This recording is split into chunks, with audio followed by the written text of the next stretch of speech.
You have found the Business Broker Growth Show with your host, Jason Cutter.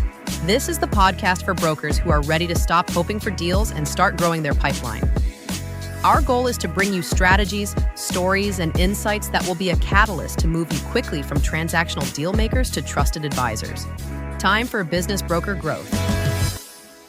All right, Dave. So now that the show is over, I want to dive into some additional topics. We can consider this the after show, the Business Broker Growth Show after dark. I don't know what we want to call it. I don't have a name for this yet, Dave. But it's some things that I didn't necessarily want to put into the main show. Some things that I have questions about. Some things that I think are fun topics, but kind of get in the way of the main conversation, which is why I just have this second segment here. So I want to run through these questions. You can answer as short as you want. You can go rapid fire. You can go long, whatever. That part doesn't matter. So here we go. Number one, what will brokers need to survive in 2030? So not 2025. We're talking 2030. You will need a consistent marketing program. You will need to understand AI and its role in the valuation process, and you better have a good computer. It's funny too, because you think, okay, well, our phones are more powerful now than computers that first came out that people had at home, right? I forget what I saw. It was like an older cell phone, and it was comparing that had more power than like the Apollo moon landing, And so, but it is interesting how as the technology builds and you can do more, you actually do need a better computer. Because you end up doing so much more, and it still takes a lot of resources. Yeah, I mean, not necessarily power for Excel, but the video conferencing stuff is huge. As a matter of fact, a couple of years ago, I upgraded my PC because it couldn't handle the video needs of, what came out of COVID. Everybody's doing these video calls, and my computer was like stalling and really frustrating both people on that call. Yeah. Funny side note story for me. So started consulting in 2019, I remember COVID hit, and I was like, I'm going to go and do Facebook lives, right? I'm just going to start streaming live on a regular basis and put stuff out there. I was using a laptop that was an older laptop. I didn't realize at the time because it completely melted down on me. Like almost literally. I did a whole Facebook live streaming where my face froze because my camera wouldn't work with my laptop, and all you could hear was really delayed audio. So my face was frozen for like a 30-minute LinkedIn live. Luckily, I think it was only my mom watching, so it wasn't really a big deal because I didn't have any audience, but it was terrible. It was in that moment where okay, I need a real computer. Let's talk about number two here. What's the number one tech shift you think coming to M&A? Well, it's surrounding AI. AI for sure. I mean, we're right in the middle of it now. I mean, we're at the infancy of it, but in the industry, it's being demonstrated to me every week. The things that I can do now that I couldn't do a year ago, literally, and that's research about targeting buying groups, private equity platforms, financial buyers, strategics. You weren't really able to do that research a long time ago. Now you can do it, and you don't necessarily need to subscribe to some of these other services, because using AI, you can find a lot of these things. So, whether it's ChatGPT or Claude or a Copilot or whatever it is, some are appropriate for these activities and some don't work so well. So just kind of dive into that and start playing with it. And I'm not a pro at it, but I found that asking a question on ChatGPT, the words in my question will completely change the outcome. So this is another thing. You just got to start playing with it and using it. Yeah. And what I'll say, just for anybody out there, was for you and anyone listening as well, the best tip that I learned is, if, because I meet with a lot of people and talk to people who are like, I don't understand and I don't know where to begin. You just talk to it in that same way. How can you help me help? How can you help me use you to help me? Here's what I do. Right? Give them the here's what I'm do. Here's what I'm working on. Here's what I'm trying to accomplish. How can you help me? Like, you can even use it. Like I did this. I got this tip from listening to Dan Martell, if anyone's familiar with him. And I went in there and I was like, okay, so here's what I want to learn. Can you put together a 5-day a week, 1 hour a day, self-paced curriculum using free content on blogs and or YouTube, and then make a curriculum and make an assignment every day in this topic, and just make a 20-day, 4-week program. And it did it, right? Like, you can ask it to help you learn how to use it.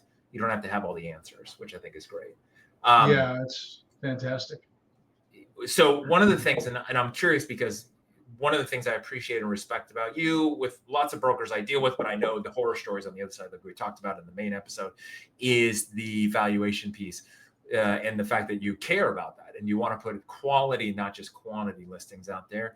Is, where do you see AI being good for valuations, and also a limitation in valuation so far, right? I'm not expecting you to see the future, but.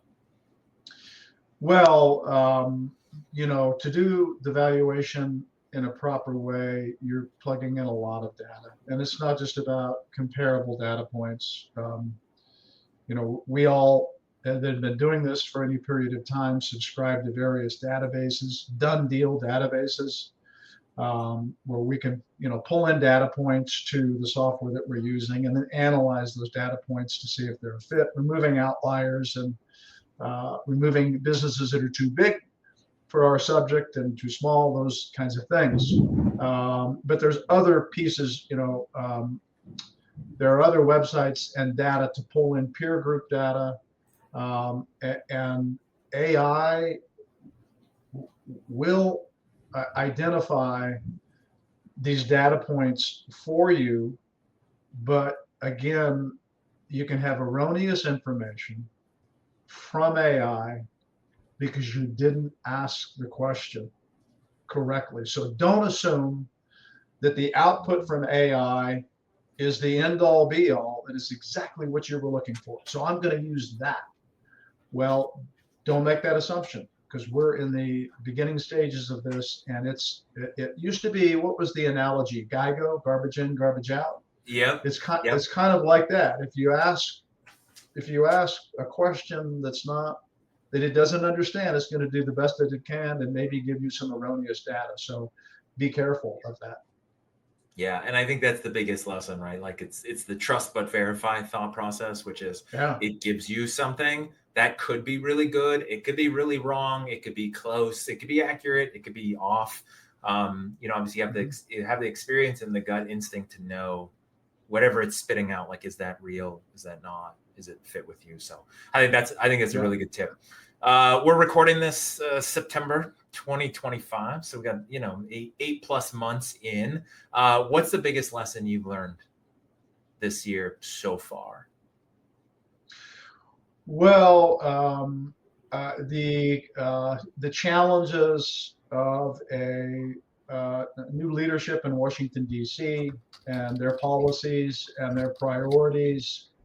Specifically, I'll point to the tariff structure. I think, it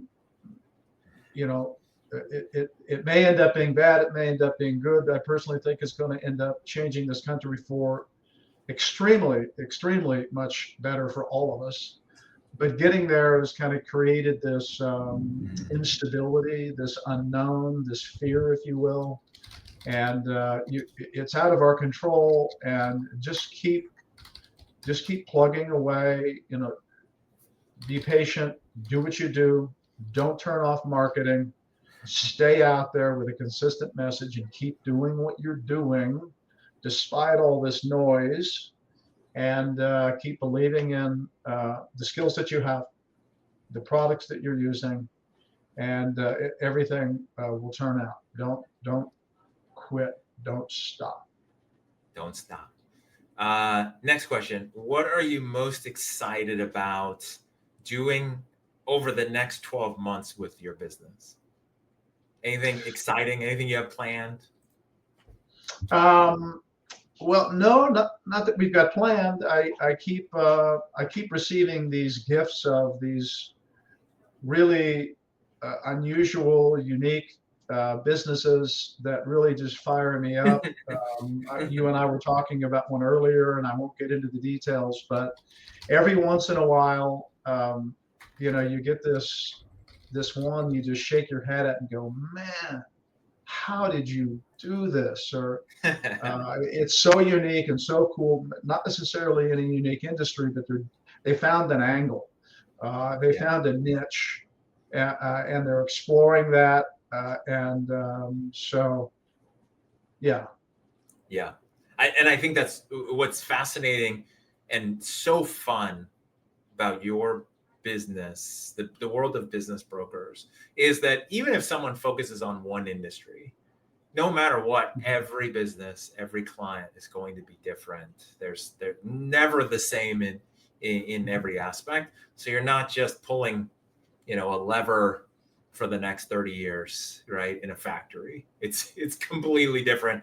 Obviously we can't talk about the one that you mentioned before we hit record. I'm excited to hear how that one turns out, so you could talk about it later on. Maybe we'll do a recap episode, but those kind of things that come up, those business opportunities. I know that's what fires up a lot of business brokers, because they just love the unique business, learning about business, being a business nerd like me, and then figuring out, all right, how do we sell this? How do we sell this bad boy? Right? Yeah. What does that make us? That must make us some kind of nerd of some kind. Business those nerd. things. Yeah. I used to beat myself up in my head, especially when people say, what's your hobbies? And I was like, well, I like studying business. I love reading about business. And I was like, wait, it's just fun for me. It's what my brain thinks about, wherever I go. Hopefully we're not sitting on the beach somewhere with a cocktail napkin out. We're doing spreadsheets on the cocktail napkin. I'm not there yet, man. My mode is more when I'm sitting at the beach, I live in Southwest Florida. Wherever you go to the beach, they, if it's a resort type place, they got the, you can rent the umbrellas, you can do all that stuff. My brain is thinking, okay, how many umbrellas are they renting per hour and per day, and what's their business model, and so my brain is just always thinking the economics of a business all the time. But I think that's what makes it all fun. So final question in this not so lightning bonus round that we're doing, which is a blast, is if you could wave a magic wand to have one marketing strategy implemented automatically, what would you pick? What would you like to have done that either isn't getting done or you don't want to have to deal with it? Well, I think what's always been a challenge for me, whether it was back in 2001 when I started this or last week, it's what we call deal flow, right? You get rid of the peaks and the valleys, and you've always got this consistent deal flow. And those of us who've been doing this a long time, we sort of know the answer to that. It's about staying out there and keeping talking to clients, never turning off the marketing machine, never stop talking to people. But there's going to be, regardless of all that, there's going to be some deal flow pauses, and hopefully you've got enough in the pipeline, that doesn't cause harm. But it would be some magic AI button lever device where you could send that out to the universe, and the universe would manage the deal flow for you, based on a number. Yeah. All right, I'll work on that. I'll see what I can do. Yeah, let me know. I'll be the guinea pig. I'll beta test that for you. I'm pretty sure every broker I know that I've ever spoke to, they would be happy with that magical AI deal flow optimizer for sure. Exactly. Yeah. Instead of the all or nothing mode that tends to happen. So, well, Dave, I appreciate you being here. For people tuning in, this was the after show. This is the second part. Got Dave Long here from Arizona Business Sales Advisors. His contact info, his ways to reach him will be in the show notes. Also, make sure to check out the main episode. Dave, thank you for being here and sharing even extra stuff with the audience. And for everyone else tuning in, until next time, as I say, stop hoping for deals, start growing your pipeline.